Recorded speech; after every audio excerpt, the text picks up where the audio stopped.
The night air was thick with the acrid scent of charred wood and ash, a lingering reminder of the inferno that had torn through the small countryside home. The once cozy cottage, nestled at the edge of a dense forest, now stood in ruins, its skeletal frame barely holding together. The only sound in the eerie silence was the occasional crackle of embers struggling to stay alive. David Calloway, a seasoned wildlife photographer, had been documenting the aftermath of the fire for a local conservation project. He had spent years in the wild, capturing nature in its rawest form, majestic predators, brutal storms, and survival at its most unforgiving. He thought he had seen it all, but nothing prepared him for what he witnessed that night. A lone figure sat, unmoving in the rubble, its golden fur illuminated by the weak glow of the fire's dying embers. A Labrador retriever, covered in soot, sat rigidly before the ruins of the house. His deep brown eyes, filled with an unshakable determination, were fixed on something beyond the wreckage. He had every opportunity to leave, to seek shelter, yet he refused. Firefighters and rescue teams had come and gone, checking for any signs of life, offering the dog food and water. But he wouldn't budge.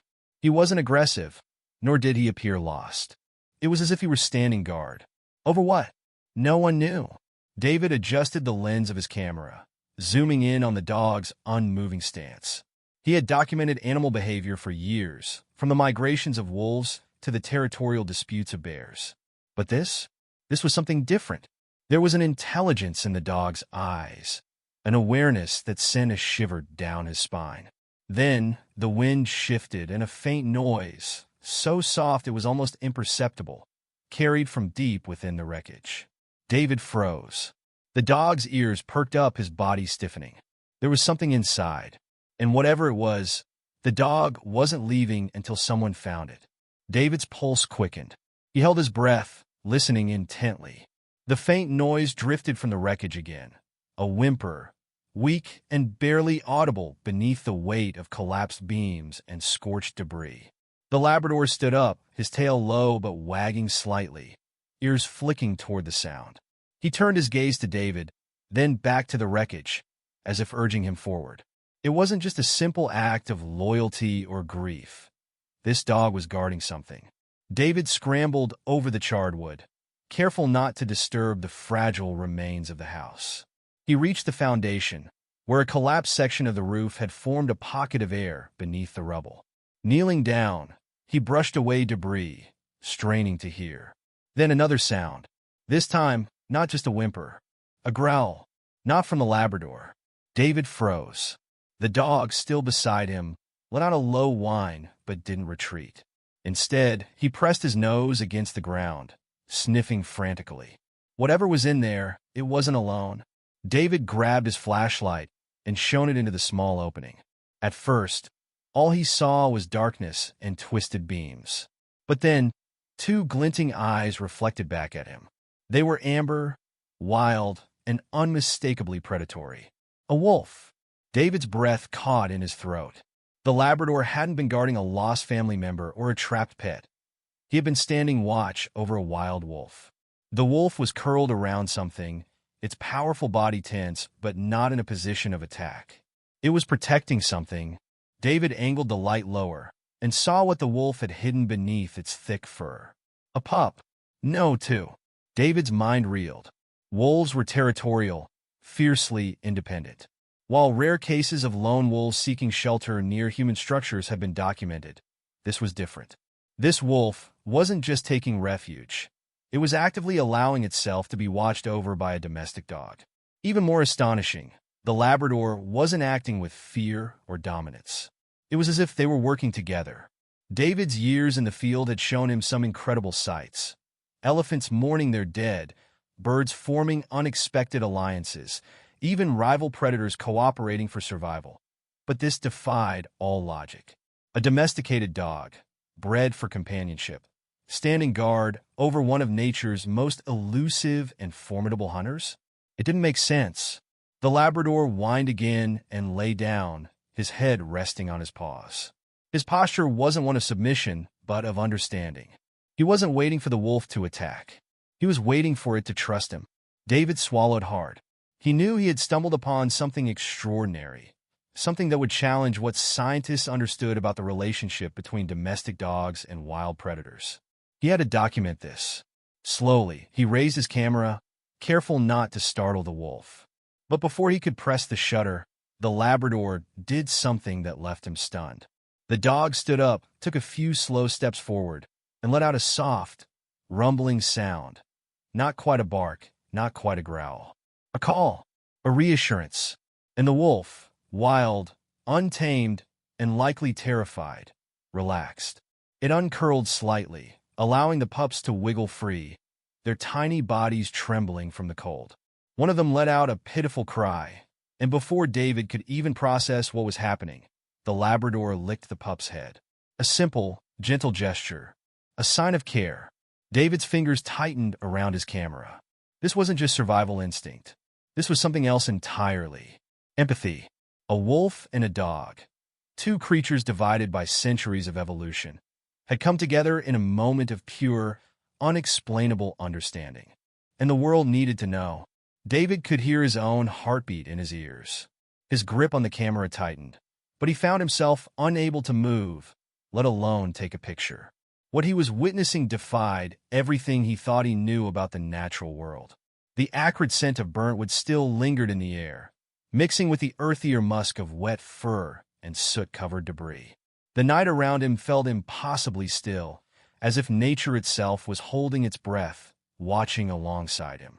The Labrador, soot-streaked and weary, remained close to the wolf and her pups, his golden fur illuminated by the moonlight filtering through the charred skeletal remains of the house. David had spent years capturing raw, untamed nature through his lens. Predators locked in battles of survival, creatures adapting in ways both brutal and beautiful. But this was different. This wasn't just survival. This was something deeper. He exhaled slowly, almost afraid to disturb the fragile moment unfolding before him. The wolf was still watching him, her amber eyes unblinking, wary but not hostile. The pups, now free from the protective curl of their mother's body, wriggled against the Labrador's fur, seeking warmth, comfort. And the dog let them. David swallowed hard. This wasn't a moment of necessity or desperation. It was an act of trust. And yet, it made no sense.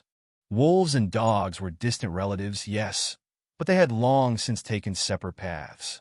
One had evolved alongside humans, learning companionship, loyalty, and the unspoken bond that stretched between species. The other had remained wild, untethered, bound only by the rules of nature's relentless order. And yet, here they were, two creatures who should have been divided by instinct, standing together, bound by something unexplainable. David's mind swirled with questions. Had the dog been with the wolf before the fire? Had they formed a bond out of necessity? Or was this something even stranger, something deeper? Had the Labrador, in some way, chosen to protect this wolf and her pups, despite the natural order of things? His pulse thrummed with the weight of discovery.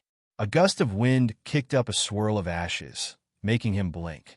He took a cautious step forward, and the Labrador finally turned his head to look at him. His brown eyes were steady, unwavering, filled with something David could only describe as quiet understanding. And then, as if reading his thoughts, the dog did something even more astonishing. He nudged one of the pups closer to the wolf, his touch impossibly gentle.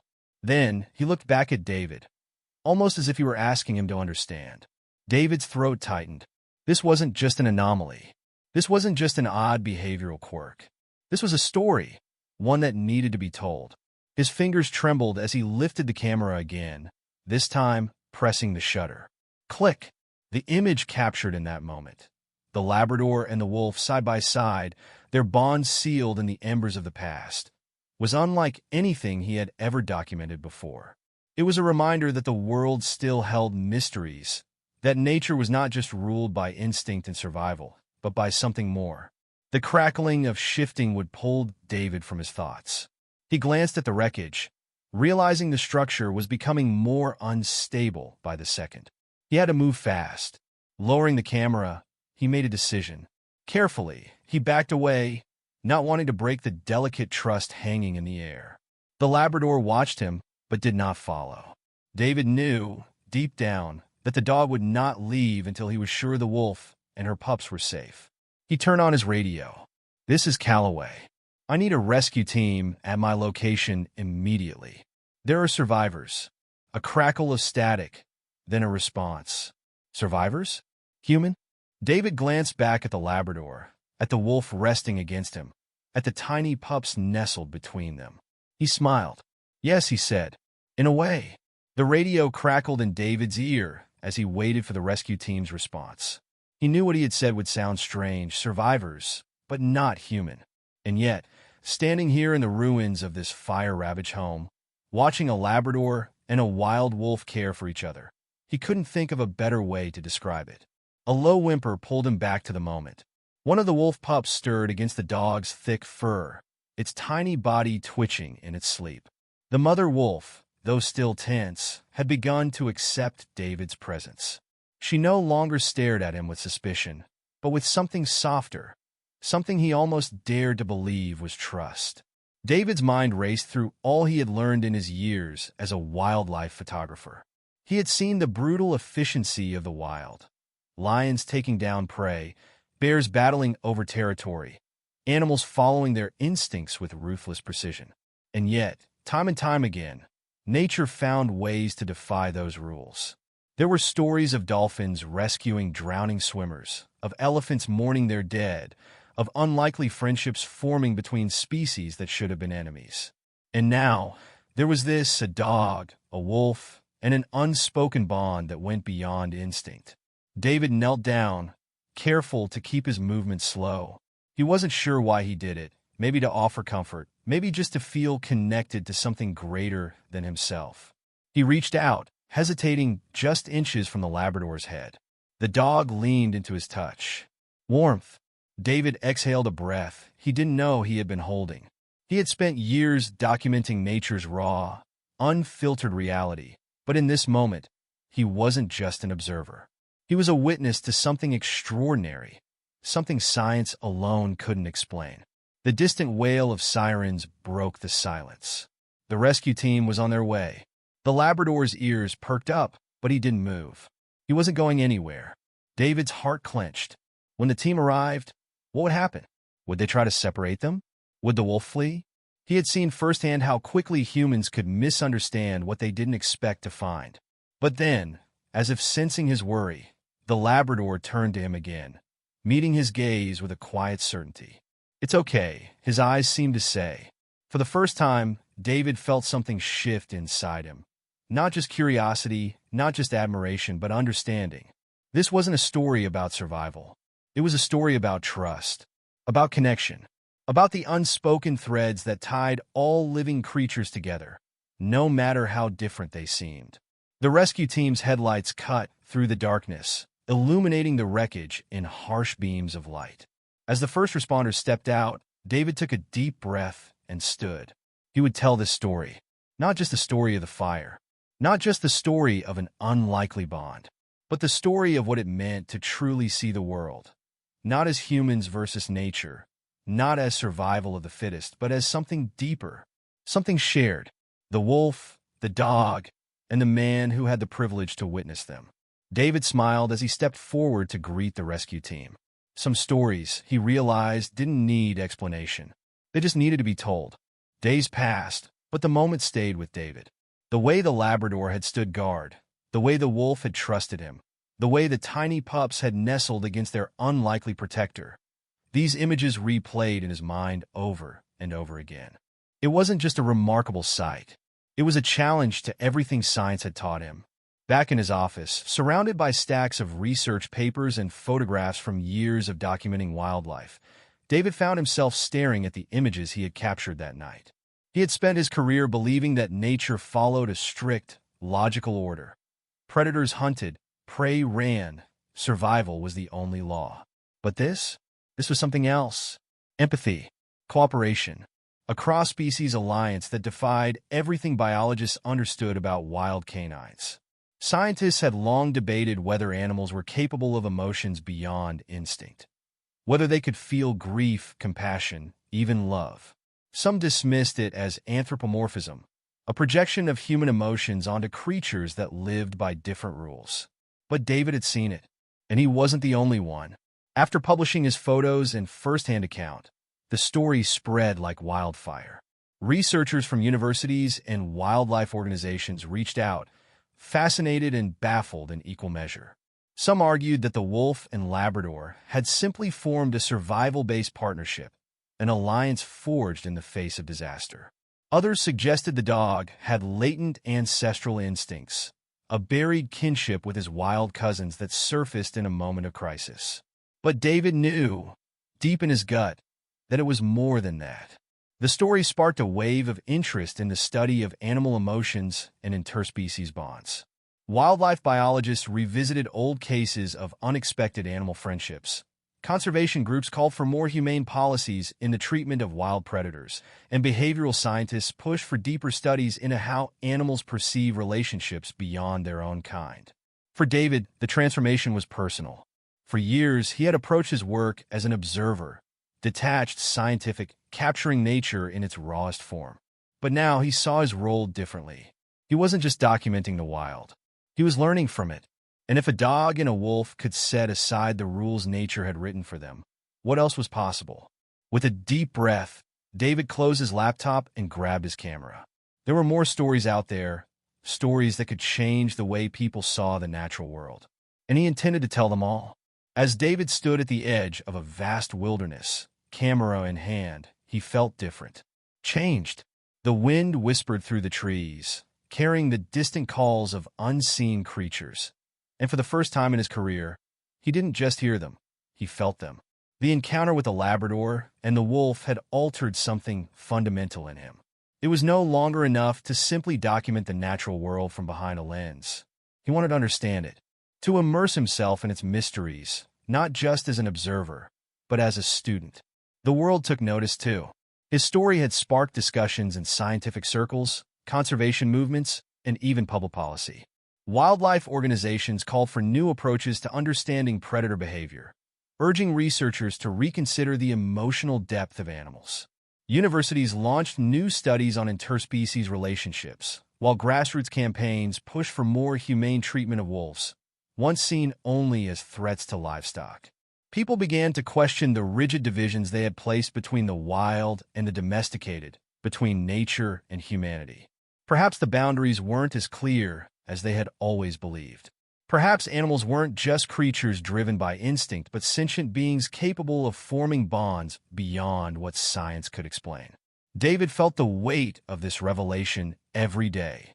He had spent his career trying to capture fleeting moments, sunlight filtering through ancient trees, the piercing gaze of a predator, the brutal beauty of survival. But now, he realized the most important moments weren't just about nature's raw power. They were about its heart. This one experience had rewritten the way he saw the world, and he knew it was only the beginning. He would continue telling these stories, not just of survival, but of connection, not just of nature's harshness, but of its kindness. Because if a dog and a wolf could find understanding in the ashes of destruction, then maybe, just maybe, humans could learn to do the same.